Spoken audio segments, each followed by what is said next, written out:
Cuidar de você, esse é o plano. Muito bom dia a você de casa, sejam todos bem-vindos a mais um final de semana aqui na tela da sua TV Arapuã, no programa Saúde e Você. Sejam todos bem-vindos sempre aqui com minha companhia, a companhia de todos da TV. E a partir de agora você vai acompanhar tudo o que vai ter no programa de hoje. Depressão sazonal, você sabe o que é? A gente te conta já já aqui na nossa entrevista. Você costuma perdoar fácil? Saiba que esse tipo de atitude pode trazer benefícios à sua saúde. E mais, existe vida após a menopausa? É o que vamos conferir daqui a pouquinho. Fica comigo, Saúde Você está no ar.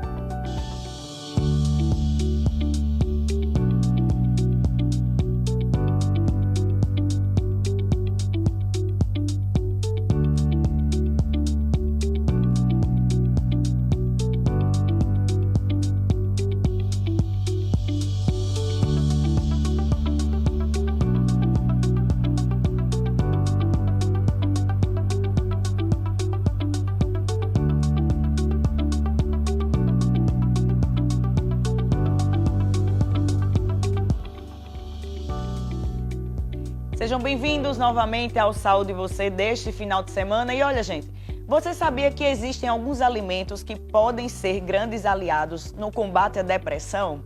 É isso que você vai ver a partir de agora numa reportagem bem especial. Tem alimento que faz mal, mesmo assim a gente insiste em comer. Rose não dispensa um bombom todas as noites. Ela diz que se sente bem com o hábito, que já tinha antes da bariátrica. Cirurgia feita há 9 anos. A minha recuperação foi excelente. Está conseguindo manter um peso? Sim, os 9 anos conseguindo manter. Mas o chocolate você não deixou de comer? Deixa de comer. Não. Esse doce é um vilão, inclusive para os depressivos. Tem especialista que afirma que ele pode até desencadear o problema. Além do açúcar, a massa branca também causa a mesma coisa. Uma boa alimentação deve fazer parte do tratamento. Pode causar um vício, né? E assim, é um vício que você pode nem perceber que você tem. Por isso que é importante procurar uma ajuda, tanto terapêutico, psicólogo, como também um nutricionista, né? Para ter uma alimentação adequada durante todo o seu dia, para no final do dia ou no decorrer do dia você não ter esse tipo de sintoma, né, de efeito. Para quem não dispensa um chocolate, a dica são os amargos. No mercado, facilmente são encontrados produtos a partir de 40% de cacau. Alimentos saudáveis também evitam a depressão. Existem vários tipos de alimentos, né, que podem ajudar no combate da depressão, no combate da ansiedade, né, no nosso estresse do dia a dia. Esses alimentos são ricos em ômega 3, em cálcio, vitaminas do complexo B, vitaminas C, magnésio, entre outros, né? Existem algumas substâncias que são liberadas pelo nosso organismo, que se chamam serotonina e dopamina, que aí quando a gente come esse tipo de alimentos, eles dão sensação de bem-estar, de saciedade. Ou até mesmo quando praticamos algum esporte, atividade física, existe uma substância chamada endorfina, que também é liberada, e que por isso é tão importante a combinação, né, do alimento com a atividade física, que essa junção é que vai melhorar, né, nesse combate da depressão.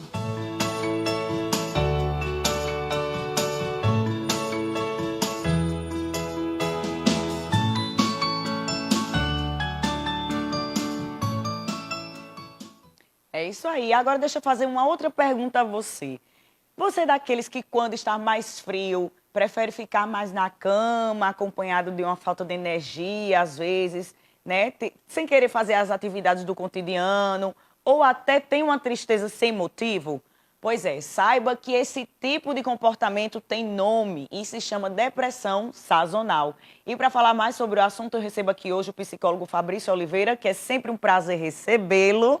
Seja bem-vindo, Fabrício, mais uma vez. E como eu já dei a deixa aí, depressão sazonal, né? Sazonal, se a gente for lembrar da nossa época de aulas de geografia, tem a ver com o tempo, né? Estações.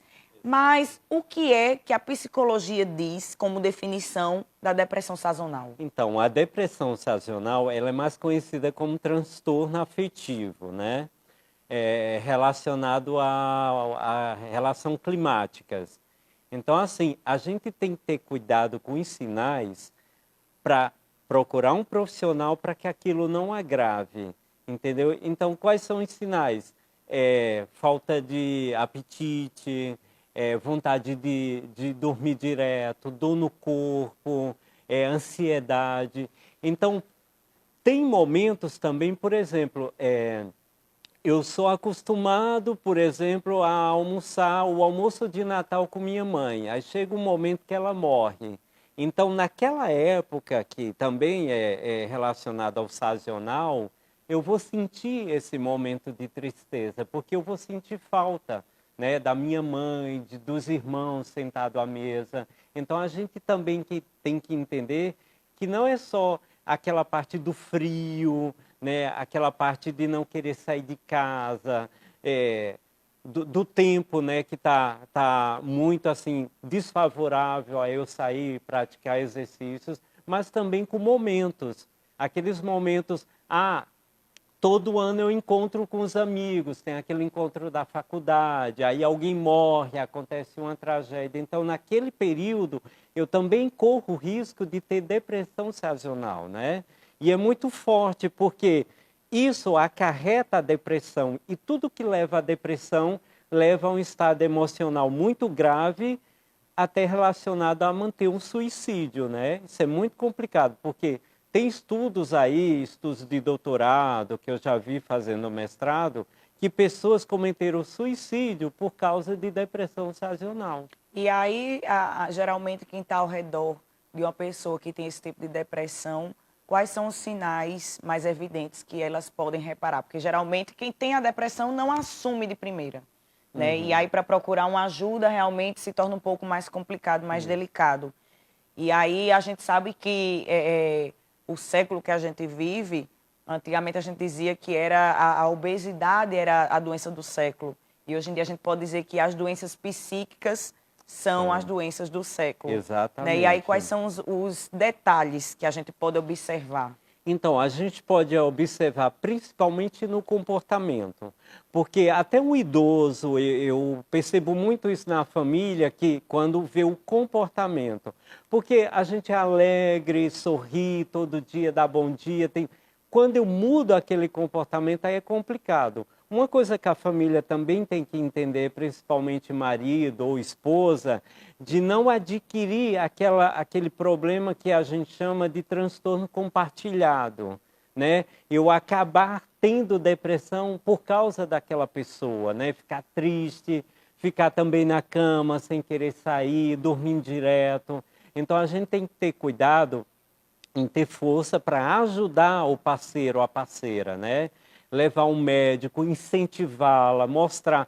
Porque tem muitas pessoas que acham que ter depressão tem vergonha de falar. E não é para ter vergonha. A gente sabe que a depressão é a doença, né, do milênio, como você falou. Então não tem que ter vergonha, tem que procurar ajuda para depois falar, eu sobrevivi, eu consegui, né? Que aí depende de nós. Então, assim, a única coisa é a pessoa ficar atenta aos sinais, né, que é vontade de dormir, dor no corpo, falta de apetite sexual, isso também influencia, né, e procurar sentar com a pessoa, ter uma conversa, né, adulta, para que essa pessoa consiga ir a um profissional. Se tratando de felicidade, a gente pode dizer que ela não é algo pleno, né? São momentos. E tem pessoas que depositam a sua felicidade no outro, no companheiro. E aí, quando se trata disso, a gente pode considerar a dependência emocional. Exato. Né? E aí, existe relação entre dependência emocional e a depressão sazonal? Na verdade, é assim, a depressão sazonal, ela é a alteração climática. E isso não quer dizer que esteja intercalada uma dependência emocional, porque tudo depende do outro, né? Se o outro ajudar a pessoa, ela sai daquele momento de depressão sazonal. E se o outro entender que ele não é o centro da atenção, ele livra a outra pessoa daquela dependência emocional. Por quê? O que é dependência emocional? É a pessoa se anular para viver em questão do outro, né? É a pessoa, fulana está feliz, eu tô. Não, você tem que estar feliz. Então, o que eu disse para você antes nos bastidores, 3, eu me amo, eu me amo, eu me amo. Depois o outro. Mas eu tenho que amar meu filho. Você sabe se com 70, 80 anos esse filho vai ter esse mesmo amor?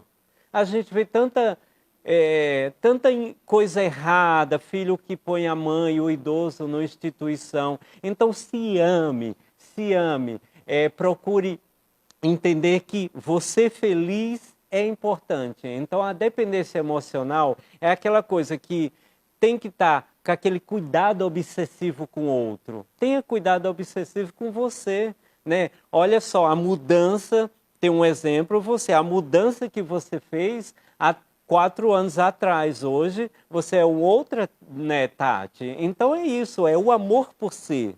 Né? A dependência emocional ela está muito ligada em o outro estar feliz e eu fico aonde? Né? Não, eu tenho que estar feliz, eu que tenho que estar bem. O outro é consequência, né? É a consequência de uma relação, né, equilibrada, de uma relação amigável, de uma relação bem. Então eu estou feliz, claro, o outro também está feliz. Então, a partir do momento que você se anula, você se esquece, é tudo dependendo do outro, isso é forte, é uma dependência emocional muito grave. Você falou aí o eu me amo 3 vezes e tem pessoas que podem receber isso como a questão de egoísmo. Não. Mas não é, né? Se parar Não. para analisar, não é, realmente. Você tem que se amar primeiro. Como é que você vai amar o outro se você não se amar primeiro? Exatamente. Né? Você vai acabar, como o Fabrício disse, você vai acabar se anulando em relação ao outro. E nada é para sempre, né? Como a gente sabe. Exato. E se acaba esse tipo de relação que você tem com o outro? Você vai deixar de viver por conta disso? Uma outra coisa também, doutora Tati, do primeiro, né, da primeira coisa que é a sazonal, é como se cuidar, né? Então, tem 2 opções. Tem a psicoterapia, que aí a gente trabalha a psicologia cognitiva comportamental, que ela pode até trazer o que começou isso, né? Trazer o fato da questão. Então, a psicologia cognitiva comportamental, ela pode ir à raiz do problema. E fototerapia. O que é fototerapia? Um assunto legal para a pauta. É eu trabalhar induzindo luz, como se fosse a luz do sol, naquele paciente. Por quê? Porque ele está excluído da luz, da energia de fora, das pessoas, da socialização. A partir do momento que eu faço fototerapia nele, que é induzir a luz, como se fosse raio solar, começa a trabalhar a sua adrenalina, né? Começa a trabalhar a sua vontade de voltar a viver de novo. E aí, não puxando a deixa para um lado político, mas sem querer colocar indiretamente, por conta de ideologias políticas, nessa época de pandemia, onde a gente vivenciou a questão da vacina, que finalmente chegou, né? Tantas pessoas torciam para vacina sim, vacina sim, vacina sim, só que existiam as pessoas do vacina não. E isso, às vezes, meramente político. Até que ponto esse tipo de ideologia pode afetar na nossa saúde e na questão da dependência? Até o ponto da morte. Porque tem muitas pessoas, principalmente idosos, que por gostar de fulano, de ciclano, ela não tomou a vacina, ela teve a Covid e ela faleceu. Olha, eu tomei as 4 vacinas, já tive perto de gente com Covid e não peguei. E outra, a gente nasceu tomando vacina. Eu tenho uma marca aqui no braço daquela vacina que era um revólver. A beta-HCG, eu né? chorava, era... Entendeu? Então, por que agora se questionar a vacina? Mas foi rápido, porque a tecnologia mudou.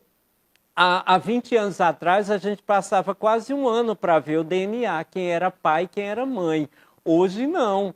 Hoje, em um dia, eu sei quem é o pai e quem é a mãe. Então, a tecnologia acelerou, então as pessoas não entendem esse processo de tecnologia. Por isso que a vacina foi rápida. porque hoje tudo é rápido, tudo é tecnologia, tudo é rápido. Então, até que ponto? Até a pessoa perder, né, sua dignidade, né, isso, e a fato de morte. Então, é muito perigoso essa questão de ideologia. Primeiro você se ame. Você não sabe nem quem é fulano, por que amar tanto? Né? Exato. Por que gostar tanto daquela pessoa que ela não sabe nem que você existe? É normal? É real? Não, não é real. É um fato que você construiu no seu psique, né, de gostar de alguém. Aí fulano, come isso, só faz isso. Não, você tem que fazer o que você gosta, o que se sente bem. Se é para a sua saúde, se você quer viver 100 anos, abrace a medicina, abrace a ciência. Porque temos comprovações científicas que a ciência está acima de tudo. É isso aí. E aí, se tratando de depressão, muitas pessoas, como a gente já até frisou aqui anteriormente, têm o preconceito, às vezes, com si próprio em pedir ajuda, em buscar ajuda. E aí precisa, às vezes, alguém de fora, alguém que convive, acordar, fulano, tem algo estranho contigo, não está bem, vamos fazer uma avaliação com um psiquiatra, com um psicólogo, saber o que é que você tem de diferente. A partir de que momento essas pessoas realmente têm que cair a ficha para procurar ajuda? A gente sabe, a mídia ela costuma não noticiar a questão do suicídio, né? Não mostrar em matérias, em reportagens, essas coisas, mas precisa sim falar do assunto, porque a depressão em si, se for tão profunda, pode sim levar a um suicídio, e aí é onde se torna realmente perigoso, né? Exatamente. Uma coisa, doutora Tati, aconteceu na minha família. Então, a partir do momento que eu tenho algum caso, alguma coisa na minha família, essas pessoas são mais suscetíveis, né, a aceitar aquele processo de que nunca aconteceu comigo. Tanto se você vê, pessoas que não queriam tomar essa vacina, são pessoas que a família, ninguém adoeceu, ninguém morreu. Sim. Né? Hoje a gente está vendo aí, está quase controlado o Covid, mas ainda tem gente de máscara. Se você parar e perguntar, não, minha tia morreu, ela sofreu muito com isso, entendeu? Então é isso. A partir do momento que a família, alguém ali, sofreu aquele processo, é mais fácil de uma conscientização de procurar um profissional para se cuidar. A partir de que momento as pessoas podem identificar pensamentos suicidas? Primeiramente, quando ela não está mais, ela está se autonegligenciando, né? Se automutilando, ela está se autodetonando, né? Então, ela não usa mais aquela roupa, ela não se cuida, ela não quer mais cortar o cabelo, ela está se negligenciando. A partir daquele momento já é um sinal de alerta para o parceiro, a parceira e a família. E aí a questão das mulheres grávidas, podemos falar, puxar um pouco o assunto para as mamães, né? A mulher muda completamente seu corpo, muda completamente sua vida, né? A gente fala mais para o lado da mulher, porque por mais que ela seja casada, tenha ali o companheiro, mas quem vive aquilo intensamente realmente durante os 9 meses é a mulher, né? Então, tem mulheres que têm a depressão pós-parto. E aí, a partir de que momento elas devem procurar ajuda e saber que tem algo estranho nelas? Do primeiro sinal, porque quanto mais eu vou deixando aquela situação dominar o meu psique, né, minha cabeça, induzir aquele processo, mais fica difícil para o profissional tratar. Então, do primeiro sinal, teve uma crise de choro, não quis abraçar a criança, o primeiro sinal já é perigoso. E aí pode até ter casos de rejeitar De o rejeitar, próprio filho, né? já tem mães que já mataram a criança dentro da maternidade. Meu Deus. Né? Exatamente. Tem estudos assim que você não entende por quê, mas é tudo a questão do controle, né? Não teve controle, não teve cuidado, não se cuidou. Outra coisa também na depressão emocional, a pessoa tem que entender que ela tem que começar a se aceitar, né? Aceitar do jeito que ela é. Tem muita gente que tem algum problema físico, não tem um dedo, manca um pouco, né? É aí onde vem aquela coisa de não se aceitar. Então, tem muitas pessoas com a dependência emocional devido a isso, de não se aceitar porque tem algum problema. Então, isso é complicado também. A gente tem que procurar a dizer que aquela pessoa é importante daquele jeito, do jeito que ela é. Outra coisa também é a velhice. Tem gente que não aceita a velhice, então ela entra num processo de depressão. Uma depressão muito, muito grande, porque ela acha que de uma certa idade ninguém vai gostar dela. Então, aí é onde vem a dependência emocional. Ela gostando dela, tá ótimo. Entendeu? Tá bem, tá maravilhoso. E aí, a gente falando de idoso, aí puxa, querendo ou não, o lado das crianças. Tem crianças que vivem na barra da saia da mãe, podemos dizer assim. Não quer interagir com outras crianças. A partir de que momento os pais têm que se alertar de que essa criança pode ter indícios de depressão? A partir do momento que essa criança se torna agressiva com os companheiros.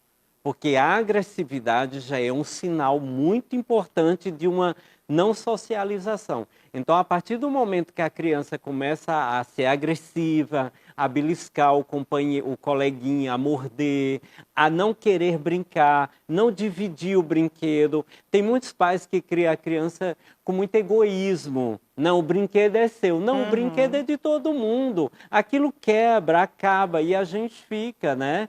Então, assim, os pais têm que ensinar a criança a socializar, a dividir o brinquedo. A partir do momento que isso é oposto, é um sinal de procurar um profissional. E aí as pessoas ainda têm, Fabrício, querendo ou não, preconceito em relação a psicólogos, né, terapias, em buscar a ajuda de um psiquiatra, que é quem faz a parte da medicação, chama, tá doido, quem tem depressão isso é frescura, por isso que barreiras são criadas. Então aí deixa realmente esse recado para quem está em casa, abrir um pouco mais, expandir o horizonte de que se tem algo de errado, você primeiramente tem que buscar ajuda, não adianta o outro perceber que você está com depressão ou algo mais sério e buscar e levar a força. Não, você primeiro tem que querer. Exatamente, doutora Tati. É importante, claro, a família, a pessoa que está do lado, né? Mostrar, fazer a pessoa entender que ela precisa de uma ajuda. E esse fato que você comentou, né, desse preconceito, é muito triste isso, porque quando eu comecei a atender há 9 anos, idosos, eles falaram, doutor, o senhor tem que vir na minha casa, porque vão falar, ó, o velho doido indo no psicólogo. Então, sabe, imagina a complicação. Então, quanto mais se tem reportagens, pautas, que leva ao público em casa esse entendimento que o profissional é para lhe ajudar, independente de... uma pessoa com transtorno, né, cognitivo, que aí vem a parte da mental, é o psiquiatra. O psicólogo é para dar equilíbrio. Então, eu tinha uma idosa que ela falava, doutor, mas eu não sou doida. Eu falei, você sabia que a Suzana Vieira tem um psicólogo? É para quê? Para cuidar, de repente alguém fala alguma coisa mal no Instagram dela, ela fica meio triste, aí o psicólogo vai lá, ajuda, que o psicólogo é para equilibrar a saúde mental da gente. Aí ela, então eu quero um psicólogo a partir de agora. Então é isso, a partir do momento que a gente leva essa verdade, o que é o profissional, para que área ele serve e o que proporciona de ajuda, menos preconceito a gente tem. E graças a Deus, assim, se a gente reparar e parar para comparar antigamente, realmente, acho que há uns 10 anos atrás e hoje em dia, de jovem assim, de pré-adolescentes a idosos, realmente tem uma mentalidade, está cada vez mudando. E eu fico feliz, e vocês também como profissional devem ficar muito felizes em saber que realmente a mentalidade do ser humano está mudando. E assim, tem alguma coisa de errado, buscar ajuda, está precisando de medicação, entra com a medicação através de indicação adequada para o psiquiatra, não se automedicar, né? E aí, pouco tempo que a gente tem para conversar, vamos marcar mais vezes. O assunto, e o assunto, se deixar, a gente passa aqui amanhã todinha falando, Fabrício. Então, eu quero agradecer muito a sua participação aqui hoje. É sempre um prazer recebê-lo. e estar levando sempre esse conhecimento para a população. Obrigado. E é muito importante as pessoas de casa entender o que é o nosso, o que rege a nossa, né, o nosso ser como existência, a cabeça. Exato.